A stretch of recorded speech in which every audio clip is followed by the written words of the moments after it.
had the grades, you had the scores to go to college. Why the NBA? It's the ultimate challenge. You know, if I was 40 years old and I'm sitting back and I'm looking back on my career, if I went to college and played on the NBA, maybe had a great career, maybe not, and I'm still having that doubt in my mind, could I have answered that challenge? Could I have responded to the challenge of the NBA? And that's something that I didn't want to have on my shoulders, so I just really accepted it. And for me, it's all about challenges.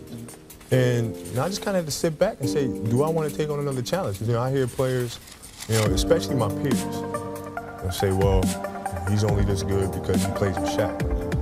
And if I played with Shaq, I'd have 3 rings. Or if he leaves Shaquille O'Neal, he'll never win another title. And you hear this type of stuff coming from your peers. That bothered you? I don't like that.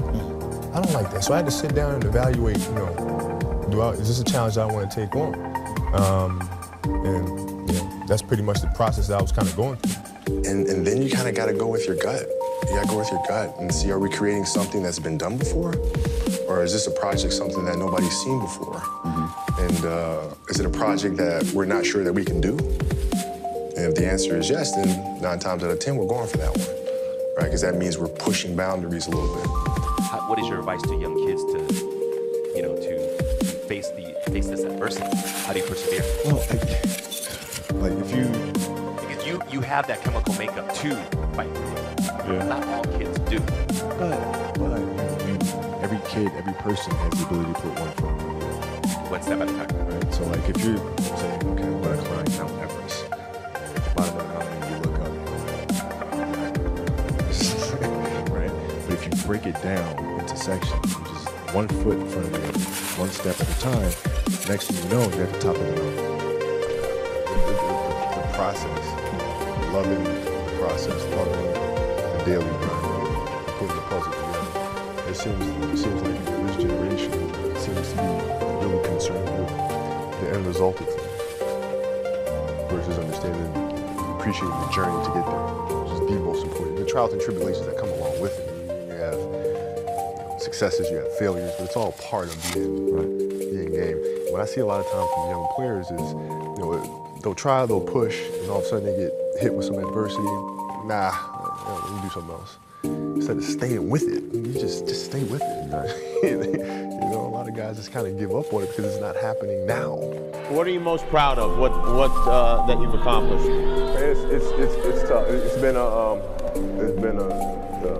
long career. You know, 17 years. It's hard to pinpoint in my professional career the thing that I'm most proud of.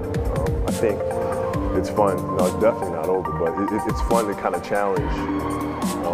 From a 17-year-old kid and kind of challenge what's normal or what the system was. You know, that was pretty cool. Like you're always going after it, always going after it, always going after it. And if there's a challenge that ensues, oh good, I want to see how I stack up to that. So you go after it, you go after it. And it's just, it's fun. It's like you get a chance to compete against opponents and you get a chance to see where you stack up against them. It's like, I want to see. Maybe I'm not good enough today, but that's fine. I'll be good enough the next time I see you, though. You know, and you get a chance to always measure yourself, and it's just fun to do that. Well, it's been tough, but you know, when I have tough situations, I try to look at them as challenges. I don't look at them as you know, something where it becomes a burden or something that's heavy on my shoulders. I look at it as a challenge. It's something that, you know, it's just a puzzle that you have to figure out no matter what. And we got one really loud pop. I mean, it was really, really loud. It was a big pop. And he just looked at me and he said, well, either that's a good thing or a bad thing. Either that pop means you're going to be able to play, you're going to be able to move around, or that means I've just really broken your ankle and you're done. So walk around, tell me how you feel. And I started walking and it felt good. And I started jogging and it felt better. The swelling was still there, it was still really big, but the pain wasn't there as much. It took me a little while to get going, get used to it, but once I got used to it, it was back to business as usual. It's a loose ball foul on Shaq, that'll be number 6. What a big play! Kobe looked at me and he didn't have a worry in the world. He said, I got you, big fella, and I'm gonna take over. Now you know that Kobe's gonna take over the game. Kobe is gonna try to attack. I also knew they weren't double teaming me. I mean, I was 21 years old. I don't think the Pacers really had any idea of the confidence or the ambition that was inside of me. If they knew, they would have blitzed me. Kobe is going to go to work again. Here he is over Jackson. How good is this kid? The Lakers have a 3-1 lead. When Shaq fouled out, my mind state was, this game just became an awful lot more interesting than it was. And it was just fun for me. I laughed about it. Just went out and played relaxed as if I was in the backyard. But if I had to make a decision, I probably would have wound up going to Carolina just because. Really? Yeah, because of the competition. So the year before my senior, before I graduated, Vince Carter went to Carolina. And the year before, he was the best guard in the country. So I'm saying, yo, I want to play against him every single day. Because I want to get better. I want to measure myself against these guys. I want to measure myself against competing against a Vince Carter, Phelps, Rasheed Wallace every day. That's something that I was really looking forward to doing. Robert Horry says he's never seen somebody who can see a move another guy does and pick it up as quickly as you. Explain what you'll do. Well, I know exactly what you're referring to. I mean, I watched, we played against the Houston Rockets. The next practice, I go right to the post and I start doing a dream shake and mimicking that exact move. Why do you think you were able to pick it up so quickly? Because I've been playing since I was 2. So like, every move I've But I mean, there are plenty of basketball players who've been playing for a long time. Yeah, not since 2 though, and that's for as long as I have. Just by osmosis, you pick up so many things, and your muscle memory is that you can watch something and just go out right away and do it. As time goes on, I'm sitting there, 70, 80 years old, and I'm going to be wondering if I could have come back from this injury. I don't want to wonder. I want to find out. We got to get to that 60-point game. I want to see, man. We got to get to that game. Yeah, if the critics are out there saying he's done, he'll never come back. Maybe you're right. Maybe you're not. But let's find out. Take us back to that day against Phoenix, right? When you injured your Achilles. It was Golden State. It was hard, man. Because the Achilles injury is the worst injury for an athlete. It's like the worst. It's like the kiss of death. And when I ruptured my Achilles, I knew what happened. I knew the severity of the injury, and I didn't know if I was going to come back from it. Yeah, in the locker room, you were crying. Yeah, man. I didn't. Like, this is it. Like, my career could be over right now. Kobe, when you were coming off the court, what emotions were going through your head? I was pissed and sad. Worked really hard to get to this point. But I was pissed. What I did is, I went home and I was just really angry.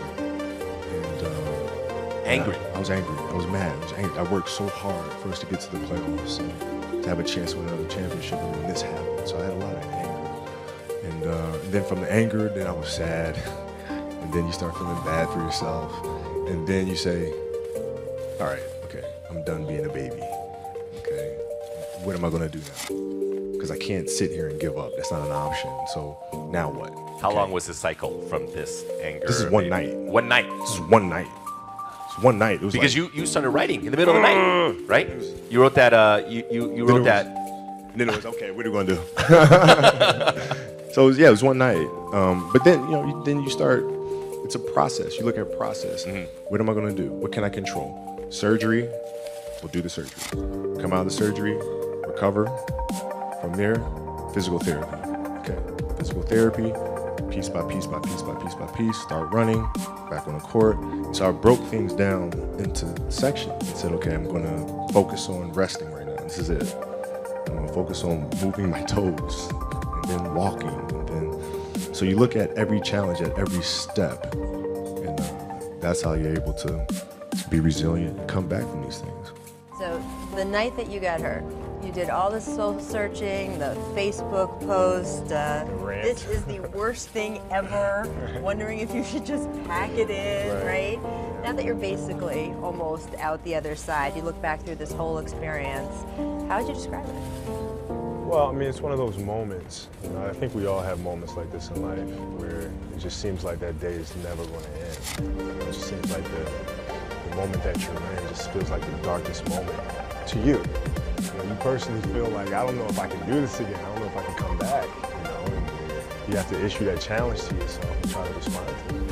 If anyone's going to get through this, probably you. Oh, man. Shit. I was really tired, man. Just tired in the locker room, upset and dejected and thinking about this mountain, man, to overcome. I mean, this is a long process, you know. I wasn't sure I could do it. And, you know, your kids walk in and you're like, you know, I gotta set an example. You know, Daddy's gonna be fine. We'll do it. You know, work hard and just go from there. I knew right away it was the Achilles. I knew it was torn. I was hoping for some kind of magical healing power where I could reattach the Achilles by rubbing it. At that point, you gotta try anything, you know, try everything. But I knew it happened, and you know, I got up. I was just trying to walk and trying to find a way to manage it for a few more minutes.